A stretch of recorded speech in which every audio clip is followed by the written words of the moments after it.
Overlapping. Overlapping जो है ये एक और बहुत अहम क्लासरूम मैनेजमेंट स्ट्रेटजी है। जैसे कि हमने देखा कि विजिटनेस जो है उसमें टीचर को बहुत अलर्ट रहना पड़ता है, इसी तरह ओवरलैपिंग में भी जो टीचर है वो इंतहाई अलर्ट क्लासरूम में रहता है। ओवरलैपिंग में जो टीचर है वो एक ही वक्त में मुख्तलिफ जो मराहल हैं उनमें से गुजरता है और एट द सेम टाइम ही और she handles different situations. That is why it is called overlapping, that a teacher handles 2 or 3 events in the classroom at the same time without disturbing the lesson. Now that requires a skill. इसके लिए teacher का skilful होना जो है वो बेहद जरूरी है। ओवरलैपिंग में होता यूं है कि अगर टीचर पढ़ा रही है और अगर कोई स्टूडेंट जो है वो डिस्टर्ब कर रहा है तो टीचर जो है वो अपना लेसन प्लान इफेक्ट किए बगैर वो प्रॉब्लम स्टूडेंट को भी हैंडल कर रही है। इसको ओवरलैपिंग कहते हैं। और ओवरलैपिंग जो है that is a very useful technique because the teacher responds to the concerns of the students, she handles the management issues in the students without disturbing her lesson.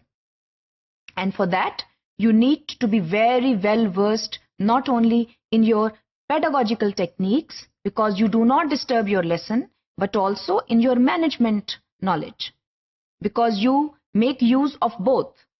आपको याद होगा कि हमने नॉलेज डोमेन्स की बात की थी। यहां पर जो टीचर है वो 2 मेन नॉलेज डोमेन्स को सामने लेकर आ रही है जिसमें पेडागोजिकल डोमेन है और इसके अलावा मैनेजमेंट डोमेन है। सो इन दोनों डोमेन्स को साथ रखते हुए टीचर जो है वो अपना क्लासरूम प्रोसीडिंग्स जो है without any disruption carry on जो है वो कर रही है। तो overlapping is a very important trait to have in a teacher, and a teacher, she continues with her lesson without disturbing any of the classroom proceedings. How can we practice overlapping? सबसे पहले तो make an eye contact with the student. जब आप student के साथ eye contact करते हैं तो आप स्टूडेंट को एक इशारा कर रहे हैं that you are in command, that you are in full authority of the classroom. आपने अपनी क्लासरूम प्रोसीडिंग्स जो हैं वो डिस्टर्ब नहीं होने देनी। That is why you make an eye contact with the student. इसके अलावा आप जो हैं उस स्टूडेंट के करीब आकर खड़े हो सकते हैं जो आपके ख्याल में कोई डिस्टर्बेंस क्रिएट कर सकता है। इसके अलावा आप जो हैं डेटर ऑफ करते हैं मिसबिहेवियर को। Now, how do you deter off misbehavior?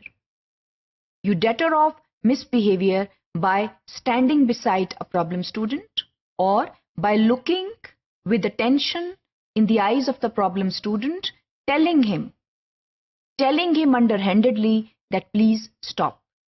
Now here, you are not compromising your lesson plan. You're not stopping anywhere. You continue with your lesson plan and at the same time you continue to direct student behavior.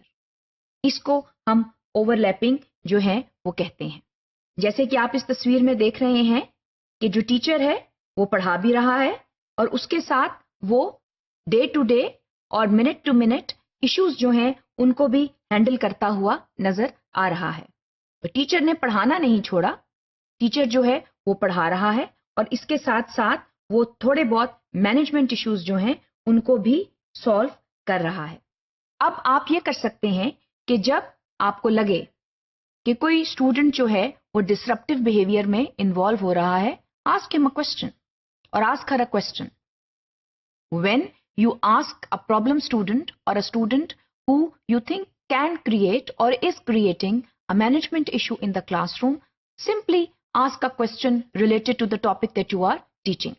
The student will automatically come on track because the student will think that now the teacher has caught him or her and he or she will save his or her self-esteem by responding to the teacher. So that is important.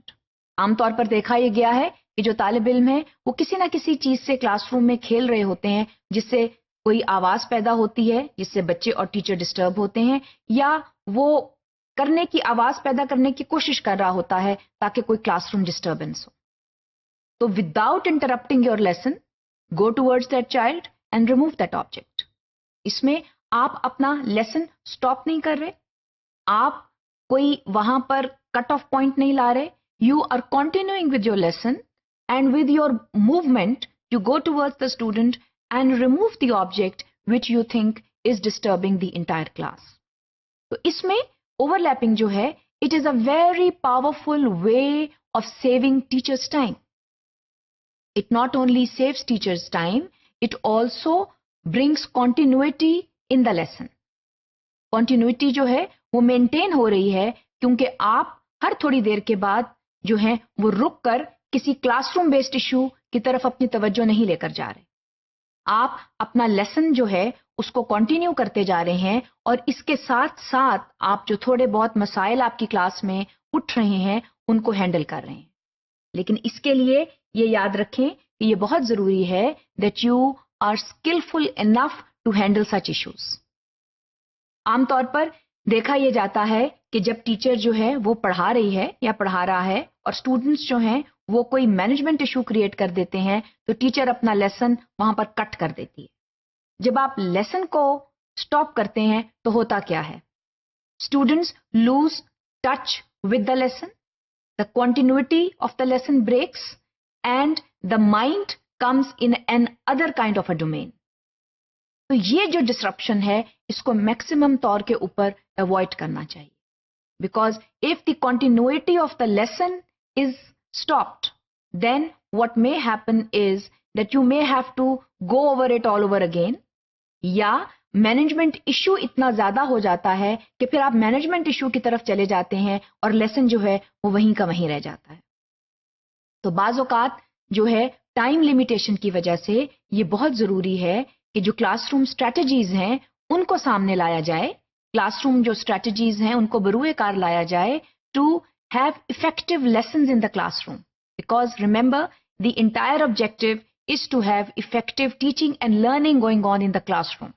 And that is only possible because of an effective role of the teacher. And the teacher can only have an effective role in the classroom once she is strong in her content, she is strong in her pedagogy, and she is strong in her management knowledge, and classroom strategies are the means through which she can have a very strong management knowledge.